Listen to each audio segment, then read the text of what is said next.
Shalom and welcome to 2 Minutes of Torah. This year is entitled, May One Be Stringent and Give Up His Life, even when he does not have to. We are well aware that certain times a Jew must give up his life for the big three: idolatry, adultery, and murder. If someone says, I will kill you if you don't do one of those three, a person must give up his life. If it's the time of the decrees, the Gentile decrees against the Jews not to practice Judaism, and a Gentile says, go ahead and violate this halacha, or else the person has to give up his life, and there are other cases as well. What if it's a case where one does not have to give up his life? Gentile tells this Jew, not in the time of decrees against the Jews, tells the Jew, eat this pig. I want to make fun of you, Jew. And it's not in public, and it's not the time of decree, and it's not one of the big three violations, not adultery, idolatry, and murder. So the halacha is that a person is allowed to eat the pig.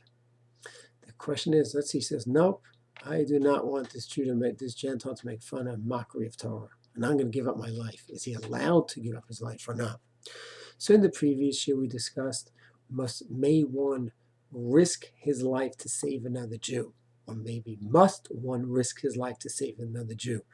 Where a person, you see someone being attacked, and you, if you go save the person, you may also be attacked and killed.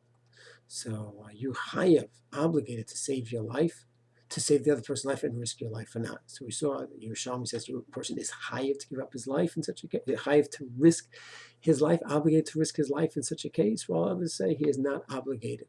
He's maybe allowed to, but he's not obligated. Over here in our case, where this is not a question of risking one's life, here the person is holding the gun and saying, either eat this piece of pig or I'm going to kill you. Not risking your life, it's giving up your life. So the Rambam says, absolutely not. Either you have halachas which demand that you give up your life, and if it's not one of those cases, then you must stay alive. You cannot be stringent and give up your life. That's the Rambam's position.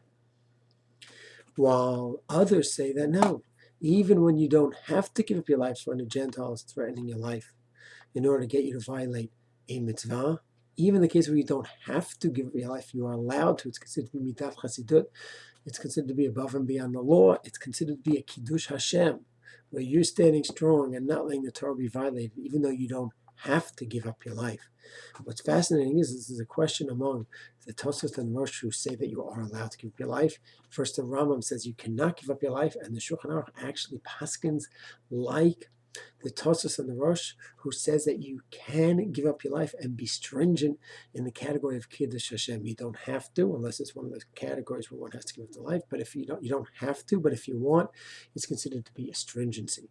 But just to contrast, this is a question where one is definitely going to be giving up his life by telling the Gentile, I won't do this, and the Gentile is going to kill the person.